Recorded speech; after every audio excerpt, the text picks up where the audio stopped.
What is the difference between mortgage loan pre-qualification and mortgage loan pre-approval? And why do real estate agents require you to be pre-approved before they'll take you out shopping for a house? I'm going to get into that conversation shortly, but first, could you like, subscribe, if you choose to share this video with others, the YouTube algorithm rewards that type of engagement, so I'd appreciate it. Okay, now that you've done that, let's get into the conversation. Mortgage loan pre-approval, mortgage loan pre-qualification. They're both very similar. They both talk about the same things. They both have to do with your credit. They have to do with your income, your assets, your current debts. The main difference, if you're short attention span and want to move on, is that one is sort of a proven review of those items. The other is a discussion. Mortgage loan pre-qualification is really the first discussion that you're going to have with your mortgage lender. In that conversation, we are going to talk about your credit, and that includes like your credit score. It includes your depth of credit. Maybe you've had some credit issues that need to be discussed and resolved. We're going to dive into your credit. That's a big part of mortgage loan qualification. The second part we're going to talk about is your income. So your job. How long have you been at your job? What type of job do you have? Is it self-employed? Are you a W-2 wage earner? Those things make a difference. And then we're going to look at your income, your qualifiable income, and we're going to add in your existing debts and obligations, and we're going to see sort of what sort of capacity you have to take on a new mortgage payment. So we're going to talk about your credit, your income, your debts and obligations, and then the third piece is going to be your assets, the money that you have to put towards a down payment. Maybe you don't even have any, but what do you have? You're going to have money to put at least maybe towards some closing costs, maybe not, depending on the program. But ultimately, we need to dig into these topics to sort of see what type of borrower we're dealing with. So that happens in the first pre-qualifying conversation. It essentially lasts, 30 minutes, 45 minutes. It's just a conversation over the phone. I'm taking handwritten notes. I'm sort of like just getting a rough sketch of sort of what your scenario is. That means you're pre-qualified. You've talked to somebody in the mortgage industry, me, and I've gone over the details of your situation, and we've sort of assessed your approvability, like maybe what we think you're going to qualify for. So that's sort of a verbal conversation. It's an initial conversation. That means you're pre-qualified. That is actually the first step. Beyond that is mortgage loan pre-approval. It's the same topics. We're still looking at the same information, but the big difference between pre-qualification and pre-approval is that you're actually going to verify that information that you gave me over the phone. On the first call, you just sort of told me things. I took notes. I gave you an initial assessment of sort of what we think you're going to qualify for.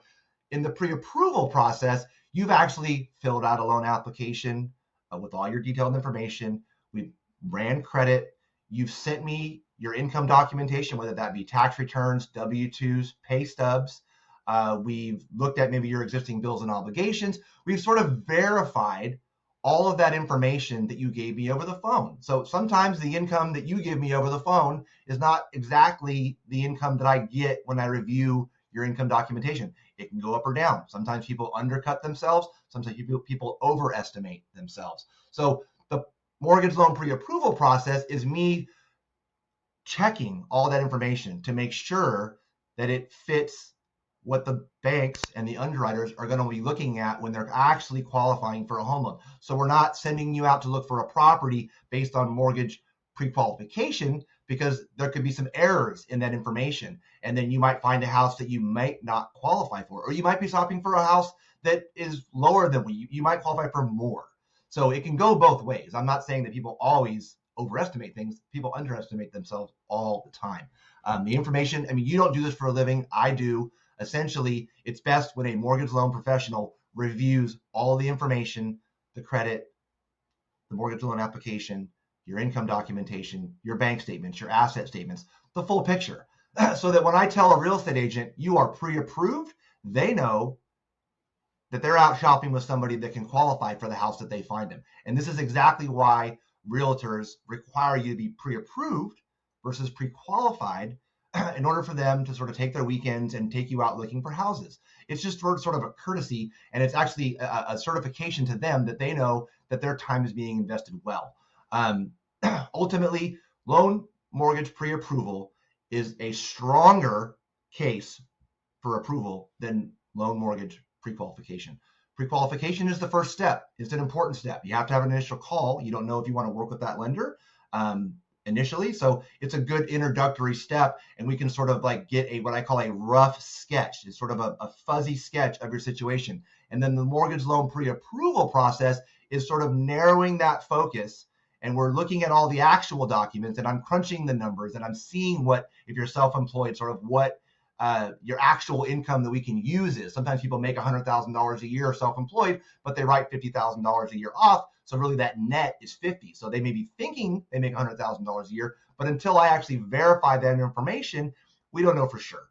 So ultimately, loan mortgage pre-approval is stronger than loan mortgage pre-qualification. They're both very important parts of the process. One is before the other. Once you are mortgage pre-approved, then you know that your time invested in looking for a house is spent, is wisely spent. Ultimately, we've spent the time, we've checked all the boxes, we know you're good.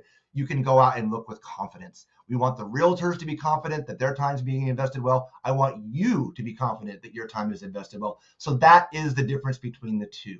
So hopefully that clears things up. If you liked what you saw today, and I do appreciate you watching this far, please like and subscribe below. Maybe share this video with somebody else that might benefit from the information. I'd really appreciate it. Thanks a lot. Talk to you again soon.